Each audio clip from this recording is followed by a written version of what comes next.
Suppose करो एक plane wave front एक रिफ्लेक्टिंग सरफेस के ऊपर इंसिडेंट हो रहा है, तो उसका रिफ्लेक्शन कैसे होगा ये हमको स्टडी करना है। क्या स्टडी करेंगे कि एक प्लेन वेव फ्रंट किस तरीके से, एक प्लेन वेव फ्रंट जब किसी भी मिरर सरफेस के ऊपर या किसी भी रिफ्लेक्टिंग सरफेस के ऊपर इंसिडेंट होगा तो वो किस तरीके से रिफ्लेक्ट होता है, उससे नया वेव फ्रंट कैसे बनेगा, किस डायरेक्शन में वो ट्रेवल करेगा। और रिफ्लेक्शन का एक रूल भी है। क्या रूल होता है रिफ्लेक्शन का?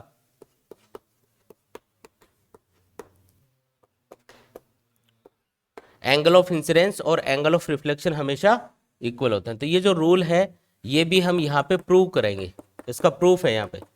एंगल ऑफ इंसिडेंस हमेशा एंगल ऑफ रिफ्लेक्शन के बराबर क्यों होता है, उसका प्रूफ भी इसमें आएगा भी कि क्यों ऐसा हम हमेशा लेते हैं। रे थ्योरी में तो सीधा हम रूल्स बना के उसको यूज कर रहे थे, लेकिन उसका एक्सप्लेनेशन अभी अपन देखेंगे। तो ये कोई मिरर है, सपोज करो ऊपर वाली सरफेस क्या होगी, रिफ्लेक्टिंग सरफेस होगी, और इसके ऊपर एक प्लेन वेव फ्रंट इंसिडेंट हो रहा है। कौन सा वेव फ्रंट आ रहा है?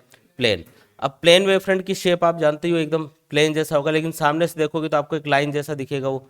तो सपोज करो प्लेन वेव फ्रंट पहले यहाँ पे था, फिर ये आगे बढ़ता गया और इस तरीके से बढ़ता बढ़ता ये आके जाके इस मिरर के ऊपर इंसिडेंट होगा। तो ये मान लो यहाँ पे इंसिडेंट हो गया ये, ठीक है। ये प्लेन वेव फ्रंट है, इधर से कहीं से आ रहा था और आके यहाँ पे इंसिडेंट हुआ। ये जो प्लेन वेव फ्रंट है, इस प्लेन का मिरर के प्लेन के साथ में जो एंगल बनेगा उसको हम बोलेंगे एंगल ऑफ इंसिडेंस। रे थ्योरी में हम एंगल ऑफ इंसिडेंस किसको मान रहे थे? नॉर्मल से इंसिडेंट रे ने जो भी एंगल बनाया है उसको हम एंगल ऑफ इंसिडेंस बोलते थे। ये एंगल भी उतना ही होता है, इसको प्रूव करके देख लेते हैं चलो कि ये एंगल वही है क्या। तो यहाँ पे मैंने एक नॉर्मल ड्रॉ किया, ये हो गया नॉर्मल इस पॉइंट के ऊपर।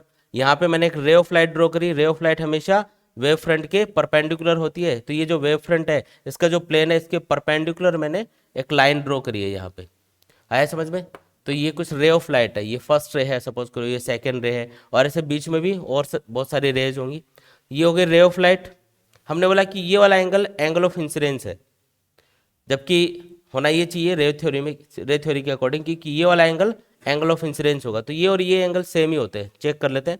ये मैंने नॉर्मल ड्रॉ किया है, इसका मतलब मिरर की सरफेस से इस लाइन का जो एंगल है टोटल वो कितना है? 90। ये वाला एंगल 90 है। अच्छा ये एंगल 90 है तो ये आई है, तो ये कितना होगा? ये 90 माइनस आई होगा। ये हो गया 90 माइनस आई। और उसके बाद में ये वाली रे ऑफ लाइट और ये वेव फ्रंट ये दोनों एक दूसरे के परपेंडिकुलर होते हैं। तो ये वाला टोटल एंगल कितना है? 90 डिग्री। ये 90 माइनस आई है तो इसका मतलब डेफिनेटली ये क्या होगा? आई होगा, तभी तो सब 90 बनेगा ही आई के बाद समझ में। तो इसका मतलब जो रे ऑफ लाइट है उसने नॉर्मल से जो एंगल बनाया होता है वही एंगल यहाँ पे आप बनेगा, और वही एंगल हम यहाँ पे एंगल ऑफ इंसिडेंस कंसिडर करेंगे। क्योंकि आप वेव फ्रंट की बात कर रहे हो इसलिए रे की तो अपन बात ही नहीं करेंगे अब, ठीक है ना। तो रे थ्योरी हमको अप्लाई नहीं करनी है, इसलिए मैंने वो चीज़ यहाँ से हटा दी अब। तो ये देखो ये प्लेन वेव फ्रंट यहाँ पे इंसिडेंट हुआ सपोज करो, और ये हो गया एंगल ऑफ इंसिडेंस। क्लियर है एकदम? वही एंगल है, ये कंफ्यूज नहीं होना है। अच्छा वेव फ्रंट अब टकराएगा सरफेस के ऊपर, टकरा के रिफ्लेक्ट होगा और किस तरीके से आगे बढ़ेगा। तो इसके लिए देखो हाइगन ने क्या बोला कि इस वेव फ्रंट का हर एक पॉइंट एक सोर्स बन जाएगा। तो ये वाला जो पॉइंट है इसको ए मान लेते हैं, ये वाला पॉइंट है सपोज करो बी। तो ये जो ए पॉइंट है और ये जो बी पॉइंट है इनसे कुछ सेकेंडरी वेवलेट्स एमिट होंगी। वैसे तो वेव फ्रंट के हर एक पॉइंट से सेकेंडरी वेवलेट्स एमिट होंगी, लेकिन जब डायग्राम बनाना है तो कम से कम 2 सेकेंडरी वेवलेट्स की हमको रिक्वायरमेंट होती है। तो एक तो यहाँ से एज्यूम कर लेते हैं और एक यहाँ से। पहले यहाँ पे देखते हैं, ये जो बी पॉइंट है यहाँ से जो सेकेंडरी वेवलेट्स एमिट होंगी वो आगे ट्रेवल करेंगी।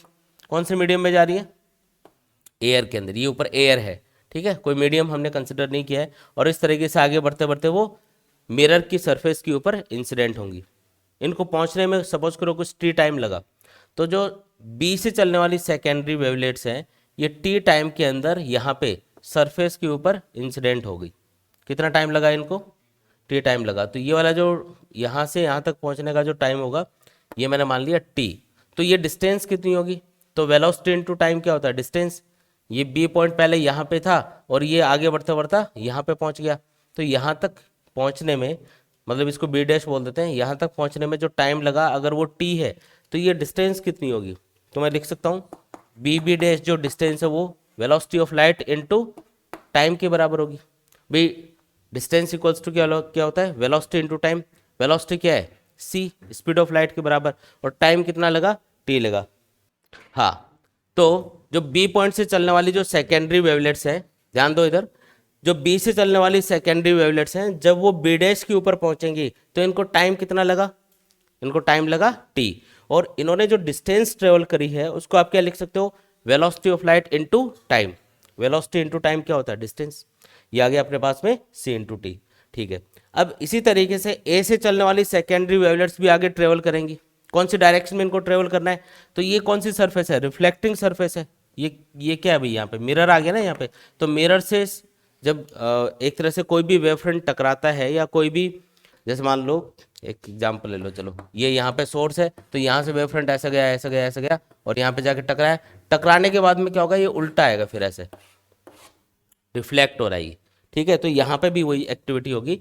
यहाँ पे हम क्या देखेंगे कि ये जो ए पॉइंट है, इससे जो सेकेंडरी वेवलेट्स चलेंगी, अब देखो मिरर के अंदर तो जा नहीं सकती है, किस में नहीं जा सकती, मिरर के अंदर, तो यहाँ से रिफ्लेक्ट होंगी, रिफ्लेक्ट होकर ट्रेवल किधर करेंगी, ऊपर की तरफ ही ट्रेवल करेंगी। अच्छा, अगर मैं टी टाइम के अंदर ही देखूं कि बी ए से चलने वाली जो सेकेंडरी वेवलेट्स है वो कितना डिस्टेंस कवर करेंगी, तो अगर मीडियम सेम है और टाइम अगर मैं सेम ले रहा हूँ, तो जितना डिस्टेंस बी से चलने वाली सेकेंडरी वेवलेट्स ने ट्रेवल करी है, उतनी ही डिस्टेंस ए से चलने वाली सेकेंडरी वेवलेट्स भी ट्रेवल करेंगी, क्योंकि लाइट की स्पीड क्या है, सेम है यहाँ पे, क्योंकि मीडियम थोड़ी चेंज हुआ है यहाँ पे। इसका मतलब ये है कि जितना डिस्टेंस ये है उतना ही डिस्टेंस टी टाइम के अंदर ए से चलने वाली सेकेंडरी वेवलेट्स भी ट्रेवल करेंगी। जैसे ए से चलने वाली सेकेंडरी वेवलेट्स इस तरीके से ट्रेवल करेंगी, ये जा रही है ऐसे, समझ में आया कि ये, और इस तरीके से ये वाली डिस्टेंस जो होगी ना, मतलब जितना डिस्टेंस ये वाली सेकेंडरी वेवलेट्स ट्रेवल कर रही है उतना ही डिस्टेंस ये वाली भी सेम रहेगी, मतलब उसमें कोई चेंज नहीं आएगा। सेम टाइम में same distance secondary wavelets B से चलने वाली बी डैश पे पहुंचती है, तब तक ए से चलने वाली सेकेंडरी वेवलेट्स यहाँ तक पहुंच गई। अब हाइगन का सेकंड प्रिंसिपल अप्लाई करेंगे और वेव फ्रंट की जो नेक्स्ट पोजीशन है उसको ड्रॉ करेंगे। पहले प्रिंसिपल के अकॉर्डिंग काम हो गया। पहला प्रिंसिपल ये था कि जो वेव फ्रंट होता है उसका हर एक पॉइंट, ये एक वेव फ्रंट था ए बी, इसका हर एक पॉइंट क्या होगा, एक सोर्स की तरह बिहेव करेगा और हर एक पॉइंट से सेकेंडरी वेवलेट्स एमिट होंगी। ये जो सेकेंडरी वेवलेट्स होंगी ये फॉरवर्ड डायरेक्शन में लाइट की स्पीड से ट्रेवल करेंगी, तो ये तो इस डायरेक्शन में ट्रेवल कर रही है और ये रिफ्लेक्ट होगी इसलिए इस डायरेक्शन में ट्रेवल करेंगी, ऐसे आगे बढ़ती जाएंगी। अब सेकंड जो इसका प्रिंसिपल था वो ये था कि इनके ऊपर जो कॉमन टेंजेंशियल सरफेस होगी वो वेव फ्रंट की नेक्स्ट पोजीशन को रिप्रेजेंट करेगी। अब एक्चुअल में ये डायग्राम क्या है, 3 डायमेंशनल है, ये एक प्लेन में नहीं बन रहा। एक्चुअल में ये क्या होगा भाई, वेव फ्रंट कैसा होता है, स्फेरिकल होता है, पॉइंट सोर्स से बनने वाला, या सेकेंडरी वेवलेट्स भी कैसे होंगी, स्फेरिकल। तो ये एक्चुअल में डायग्राम क्या है, 3 डायमेंशनल है, लेकिन इसमें आपको कुछ पॉइंट्स ऐसे एज्यूम कर लेना जिससे थोड़ा आसानी हो। जैसे बी पॉइंट अगर बी डैश पे पहुंच गए तो इसके ऊपर ये पॉइंट ले लिया अपन ने, फिर ए से चलने वाला पॉइंट अगर सेकेंडरी वेवलेट्स अगर यहाँ तक पहुँच गई, इस सरफेस तक आ गई, तो इस सरफेस के ऊपर बी डैश पॉइंट से एक टेंजेंट ड्रॉ कर दो। वो जो टेंजेंट ड्रॉ करोगे वो कॉमन टेंजेंशियल सरफेस हम एज्यूम कर लेंगे और उससे वेव फ्रंट की नेक्स्ट पोजीशन आपको मिल जाएगी। जैसे मैं बी डैश पॉइंट से इसके ऊपर एक टेंजेंट ड्रॉ करूंगा, ये पॉइंट ले लिया और ये इसके ऊपर क्या करना है, ऐसे एक टेंजेंट ड्रॉ करना है, तो ये हो गया टेंजेंट। तो जो वेव फ्रंट है उसकी नेक्स्ट पोजीशन टी टाइम बाद की पोजीशन ये होगी। ए पॉइंट यहाँ पे पहुंच चुका है ए डैश पे, बी पॉइंट जब बी डैश पे पहुंचेगा तो ए पॉइंट कहाँ पे पहुंचा, ए डैश के ऊपर। अब बोलोगे सर ये तो टेंजेंट नहीं दिखाई दे रहा, तो ये मैंने आपको ये बताया ना ये क्या होगा, स्फेरिकल वेव फ्रंट होगा। तो स्फेरिकल वेव फ्रंट जैसे ये स्फेयर है ऐसा, ठीक है, तो ये जो वेव फ्रंट है इसको जब आप एक स्फेयर यहाँ पे ड्रॉ कर लो ऐसे और उस स्फेयर से आप टेंजेंट ड्रॉ करो तो पीछे वाली साइड में ये जाके कहीं पे उसको टच करेगा। अब ये इसमें तो नहीं लगेगा, आपको लगेगा ये तो इंटरसेक्ट कर रहा है ऐसे, टेंजेंट कहाँ पे हुआ, तो इसकी पिछ वाली सरफेस मतलब ऐसे जाके यहाँ पे भी तो कहीं टच करेगा नहीं, तो ये टेंजेंट ही है, बस इसको ड्रॉ करना ऐसे है। क्योंकि एक्चुअल में मैंने भी डायग्राम की लिमिटेशन आपको बताई है कि इसको 3 डायमेंशन में हम ड्रॉ नहीं कर सकते बोर्ड पे, तो बोर्ड पे तो ऐसे ड्रॉ होगा। बाकी आपको इसको याद रखना है कि जब बी पॉइंट बी डैश पे पहुंचेगा तो ए पॉइंट कहाँ पे पहुंचेगा, यहाँ पे, और इन पे जो कॉमन टेंजेंशियल सरफेस आप ड्रॉ करोगे वो वेव फ्रंट की नेक्स्ट पोजीशन होगी। तो ऐसे ड्रॉ करना है, समझ में आई। फिर आगे कैसे ट्रेवल करेगा वेव फ्रंट, तो ए डैश बी डैश अगली पोजीशन के लिए तो आपको इनकी इसके ऊपर सेकेंडरी वेवलेट्स आपको ड्रॉ करनी है, फिर कॉमन टेंजेंशियल सरफेस, तो अगली जो सरफेस आएगी वो तो इसी के पैरेलल यहाँ पे आ जाएगी, फिर अगली सरफेस ऐसे आएगी, तो आगे तो फिर ये उसी तरीके से ट्रेवल करेगा जैसे पहले कर रहा था, इस तरीके से आगे बढ़ जाएगा। जैसे ऐसा आया था और टकराने के बाद में रिफ्लेक्ट हो गया, ऐसे जा रहा है। और रिफ्लेक्ट कैसे हुआ है, एक चीज़ यहाँ पे गौर करो, ए पॉइंट पहले नीचे था, बी पॉइंट ऊपर था, लेकिन रिफ्लेक्ट होने के बाद में क्या हुआ, बी पॉइंट नीचे चला गया, ए पॉइंट ऊपर चला गया। इसका मतलब जो वेव फ्रंट है वो यहाँ पे उल्टा हो गया। मतलब जैसे मान लो कि ये एक वेव फ्रंट है, सामने से देख रहे हो इसलिए एज दिखाई देगी। ये वेव फ्रंट ऐसा आया, ये वेव फ्रंट ऐसा आएगा, टकराएगा। अब इसका ये वाला जो हिस्सा है ना, ये तो आगे जाएगा और ये रिफ्लेक्ट होगा। तो जैसे ये टकराएगा, टकराने के बाद में देखो ये ऐसे पलटेगा और पलट के फिर आगे जाएगा और इस तरीके से फिर ये आगे ट्रेवल करेगा। समझ रहे हो बात? ये ऐसा आया, टकराया, टकराने के बाद में क्या होगा, ऐसे पलटा और आगे फिर ऐसे ट्रेवल कर गया। तो ये इस रिवर्स हो गया। और रिवर्स होने से होता क्या है कि मान लो किसी ऑब्जेक्ट को आप किसी रिफ्लेक्टिंग सरफेस के थ्रू देख रहे हो। जैसे मान लो एक पानी का तालाब है, उसके किनारे पे एक पेड़ खड़ा है।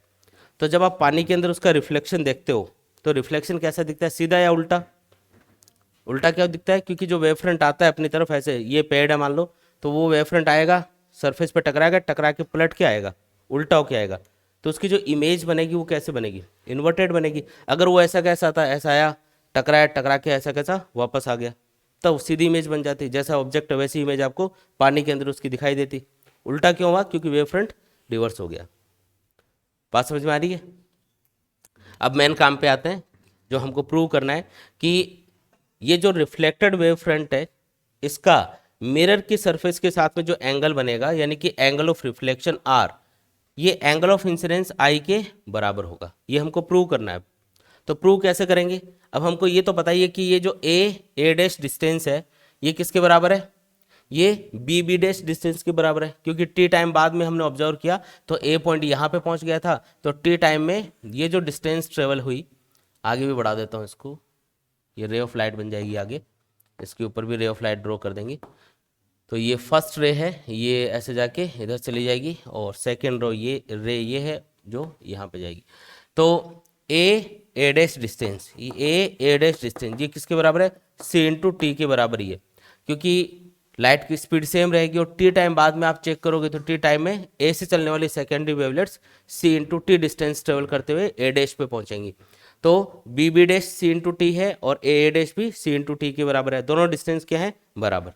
एक और चीज़ यहाँ पे ऑब्जर्व करो, ये दोनों जो ट्राइंगल यहाँ पे बनेंगे, एक तो ये वाला ट्राइंगल है, ठीक है, और एक ये वाला ट्राइंगल है। इन दोनों ट्राइंगल्स के अंदर देखो, एक तो ये वाली साइड्स बराबर हो गई, ये वाली साइड और ये वाली साइड बराबर है, बी डैश और ए डैश बराबर है। दूसरी चीज़ देखो कि इन दोनों ट्राइंगल्स के अंदर ये वाला एंगल और ये वाला एंगल, ये दोनों 90-90 है। क्योंकि वेव फ्रंट के ऊपर जब आप रे ऑफ लाइट ड्रॉ करते हो तो वो हमेशा क्या होती है, उसके परपेंडिकुलर होती है। तो ये वेव फ्रंट है, इसके परपेंडिकुलर ये रे ऑफ लाइट ड्रॉ करी, तो इसका मतलब ये 90 डिग्री एंगल है। यहाँ पे ये एंगल 90 डिग्री है, मतलब बी और ए डैश, एंगल बी और एंगल ए डैश, ये दोनों ही क्या है, 90 डिग्री के बराबर है।